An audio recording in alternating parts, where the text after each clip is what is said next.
they just have bread and butter? They do really, really well, or what jumps out when you break down what they do? You talking about Nebraska? Yeah. Well, obviously we got 2 games on them with a new offense. You know, with the new coach and the new staff. Obviously we look at what they've done previously. So we're starting to get, we're just starting to get the beginning of their personality with what their offensive philosophy is and what their personnel is at Nebraska. So we're starting to get a feel for that. But I think they have a really good offensive line, very athletic. The backs are very elusive. They're very good. They can cut. They're shifty. Have really good lateral quickness. The multiple tight ends that they play. The quarterback is a run or pass threat. We know that. We played against him. He's a very good player, and he has guys who can get on the perimeter. So I think they're a talented group, and I think they're starting to define what their philosophy is. Are there still some things you can take from last year that can be helpful, or just? I think we have to do the best job that we can to make sure that we're prepared, for whatever. So that's something that we're always going to do. We're always going to make sure that we have an idea of the things that could potentially happen. It doesn't always work that way, but that's what we'll do.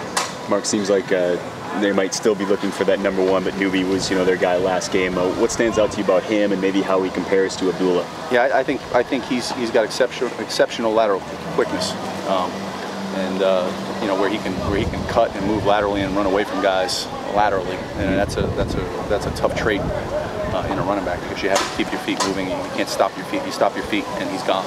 So you have to keep your feet moving as you tackle in the open field and make progress towards him. I think that's his greatest trait. He's got vision, and he then has lateral quickness. Al had said that I guess Trent might be getting some snaps at outside linebacker. Did he do that today? And well, again, in terms of our defense, we list them as our Sam in our rush position, but those guys they're outside linebackers. I mean, that's who they are. The rush end plays with his hand in the dirt as well. He's the hybrid guy. So really, those guys meet together. Kareem coaches them together. A lot of the jobs that they do are very similar. So it's not that different. It's really not. It's really, at the end of the day, it's not that different. And any of the techniques he'd be doing over there, he does already. So a couple of slight things, but for the most part, he'd be a guy. He's smart enough, and he knows the stuff that he could go in there and help us out if need be. What did you see from Jawan as he's starting to get back into it a little bit, and how much are you guys going to need him now? Well, we've needed him. We have needed him. It's been unfortunate that we haven't had him around in a while. So again, Jawan, at the end of the day, hasn't really played that much football though either. He's obviously talented. He's come a long way. He did a great job while he was out, as far as keeping engaged and mentally. He was in the meetings. We kept him in the meetings. We asked him a lot of questions. He had great answers. He prepared as if he was playing. He took the tests every week that were going on. So real credit to him. And I like the way he moved around here today. We'll watch the tape and we'll keep going from there. But I like what I saw today. Where's he running mostly at? He plays the Mike linebacker. Okay. Yeah, so he plays the same position that Kirby plays. Hey Mark, what's your assessment of just the FAU, how the defense did, the last game? Well, I think there were a lot of good things, and I'm going to focus on that. There were a lot of good things. I think the fact that we took the ball away. I think the fact that we had great unity and we rallied from a tough situation and fought back. I think those things were awesome. I thought we tackled really well in the second half. Some of the things that happened early in the game were, had a guy out of a gap here and there, and you missed some tackles down the field, and you give up explosive plays. But let's give them credit. They did a great job. They have a good team. We knew they had a good team. We know they had good players. They almost had 600 yards in their opener. Their staff did a good job. So we give them credit, and for the plays they were able to make. We go back and we try to fix some of the things that we need to fix. But again, I thought our guys were awesome. I thought we had great unity. We had great leadership.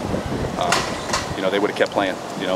If we had another quarter, they wanted to keep playing ball. That's the way we finished. We finished the game strong. Our guys all played hard and they finished it out, and I was excited about that. Coach, can you just talk about this upcoming game and what you see out of Nebraska that you guys are preparing for a little bit? Well, I'm not going to talk too much about what I see, but like I said, they're a good team. They're balanced. They have a veteran quarterback, a good O-line, a lot of good receivers. You got backs that can make you miss and make plays in the open field. So it's a tremendous challenge for us, and at the same time a great opportunity. Mark, you played a lot of guys, first couple of weeks. Does the rotation start to get pared down at this point? Do you kind of really lock in that way, or do you still want to try to rotate like you did? I think we have to. I mean, I think when you play down here in September, and with you know, with the heat and the humidity and those sorts of things, I think you have to go ahead and do that. And I think that was to our benefit. And I think that's a big reason why we finished the second half the way we did. You know, I think that we finished stronger than the other team, you know, on Friday night. And I think that's part of our philosophy. Who's seeing the most snaps right now when you do snap counts? I guess who's who are sort of the leaders? You know what? Somebody dropped it on my desk today, and I didn't look at it, or yesterday. I can't remember what day it was as you get in the season of work. But I don't know off the top of my head. I know Kirby's played a lot of snaps for us, for sure. We've had more rotation on the defensive line. Tyreek ended up having to play a lot Friday night because of Darian getting hurt. But we've had a lot of rotation, and I think in the secondary we had a lot of rotation at outside linebacker, and then in the interior defensive line we've had a lot of rotation. So I think the one guy that's probably gotten a lot has been Kirby. But the first game, no starter played more than 30, so that was helpful. You know, it was just this game where the numbers ended up, you know, being pretty high.